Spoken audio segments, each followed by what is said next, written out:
Good day and welcome back to another Dbz Dokkan battle video. In this video we're going to be taking a look at whether you can auto battle the Metal Core Cooler event. Now I just thought it'd be cool for a video, basically to see if we could auto battle some red zone or just stages in general, and Metal Core Cooler was the first target on my list. Now there's a couple rules here. Firstly, we can't use items. And secondly, we can only set up our rotations in the first and second turn. The reason why we set up our rotations in the first and second turn is because it saves me on attempts.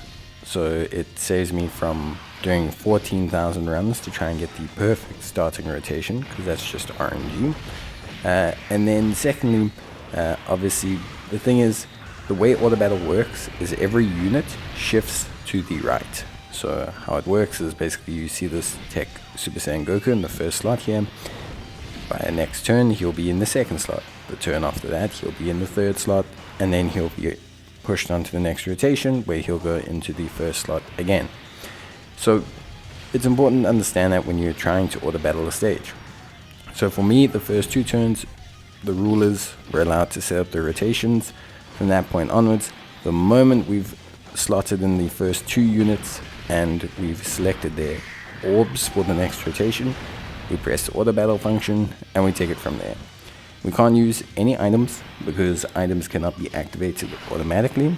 We can use support memories, however. So support memories, because they activate automatically and you select them before the stage, you'll see me hit the auto battle button now, and there we go, we're in for the ride. Yeah, because support items can be utilized automatically. Sorry, support memories can be utilized automatically. We are allowing the use of support memories. Basically, you can bring whichever one you want. It doesn't really matter too much. As long as it can activate, you're probably sorted. Maybe a health, a healer, or anything that you can consider pretty useful for your team. For me, that was just a flat 10% Goku's family buff, and outside of that I didn't really have any major concerns.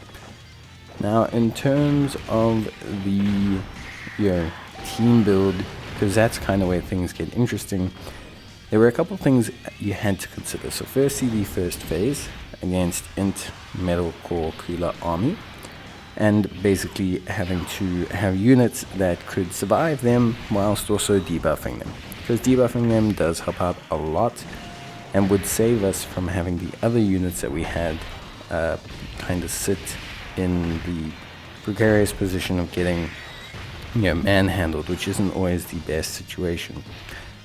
Next that we need to consider, obviously we had to also consider the fact that we wanted Gogeta, Strength Gogeta, to be in the second turn, ideally, and we'll talk about why. But we also wanted the Goku, the Tech Super Saiyan Goku, we wanted his revive to go off as early as possible. So those were the three kind of main criteria that I had for what would constitute a successful run.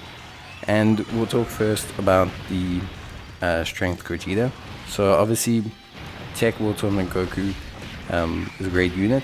He leads, the Earthbred Fighters category, which is great, and Powerful Comeback. Strength Gogeta is on Powerful Comeback. Strength Gogeta is also, at least for me, probably the highest damage dealer in the game, if not one of them. And he does really, really big numbers. But also, most importantly, if you have him in the third slot, or you have him in the second rotation, and you have him in the third slot, or in the first rotation you have him in the third slot, by the time he comes back, he will activate his transformation, and that gives him 100% guaranteed evasion. It was crucial to have this be utilized correctly, because we need that 100% evasion to be utilized to tank some important phases in the physical Metal Core Cooler. Obviously we can never decide where physical Metal Core Cooler fires his super attacks, but him having Goku in that first slot is very, very important.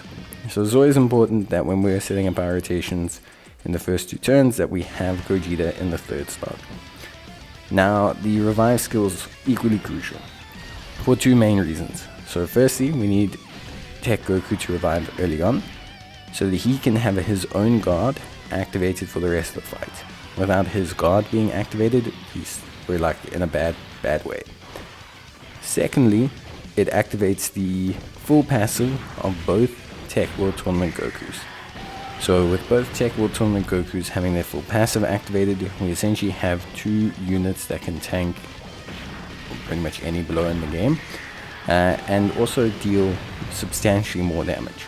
So when Tech Goku revives, the Super Saiyan Goku revives, he not only activates a huge amount of additional defense for these Gokus, but also fully activates their guard permanently, and this allows them to really build up that offense and gives them additional offense. These guys also attacks effective against all types, fire off a ton of super attacks, and so them getting their full range of passive really allowed us to have essentially two big time tanks that were also two big time damage dealers, and this was very, very important. Other crucial pieces to the team, so we have the Tech God Goku. Obviously his huge damage reduction against movie bosses is imperative, and I think most people can understand why. So that was definitely something that was very crucial to the run. You'll see now the importance of Gogeta being in that third slot in the first or second turn, as now he's come back and we have a full-on tank for the first slot here, which is very important. You also need to understand that Auto Battle is going to utilize all active skills immediately. So for example, I tried bringing Tech Mr. Gohan. Tech Mr. Gohan, as you guys know, greatly stacks attack and defense and is great.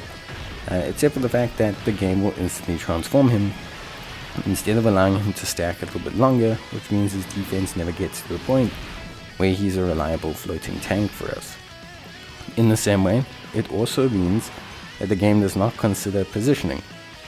So you're going to see, for example, with Gogeta in the next turn, that Gogeta, when he's back, that Gogeta, ideally, we want him to be in the third slot when he fires his active skill. But that's not going to happen. The game's not going to shift him, activate the active skill, and then shift him back. You need to be aware of these kind of limitations. Then, also, you'll see now Goku's Rage Mode. That also gets automatically activated as well. So, obviously, it's good that it was, but you also need to understand that that's going to happen as well. So, there's a lot of nuances to understanding how Auto Battle works when you're building your team. If your team is going to facilitate and need to facilitate certain actions to happen, when you're setting up that rotation in the very beginning, when you have those 2 turns to set everything up, you need to make sure that you have all the units popping everything off at just the right time, or roughly around the right time. In terms of the rest of the team, the Super Saiyan Goku brought for the Rage skill, but also brought because he has type advantage, and chances are we'd have him transform quite early on. The thing is, with Auto Battle, I kind of understand that I will more than likely be operating at a lower health threshold than I usually would if I'm controlling the team. The team's not going to make the best defensive choices all the time. So you can kind of plan on the fact that units with certain health threshold requirements are probably actually going to see those requirements tick down and actually go off, which is a good thing in a way. So Super Saiyan Goku, or Strength Super Saiyan Goku, did a great job, some additional damage, but he also tanks fairly well. Not to mention the Rainbow Orbs from the God Goku really facilitated us kind of getting enough healing to kind of obviously handle this event, which I think, for me is ultimately at the end of the day also something that was very, very important. So yeah, I think overall for me, the team did great. I think it was a very fun little idea. We'll try and do some other Auto Battle runs, just depending on if people enjoyed this video, because it's just something I thought was pretty cool. And yeah, if you do think that you want to try Auto Battle something, or you learn something about Auto Battle, yeah, give it a go. You can see here, both active skills would have been used, but we only needed one, fortunately. But yeah, you need to understand the premise of Auto Battle to truly be able to Auto Battle hard events. And does this mean Metal Core Cooler is not a hard event? I don't know, probably. Ask Dokkan Battle Reddit. They'll probably say this is super duper easy or something. So there we go. That's gonna be it for me. Hope you guys enjoyed the video, and yeah, that's basically going to be it. So see you guys next time, and until then, take care, stay safe, and as always, thank you so much for watching. I appreciate it, and see you next time. Bye.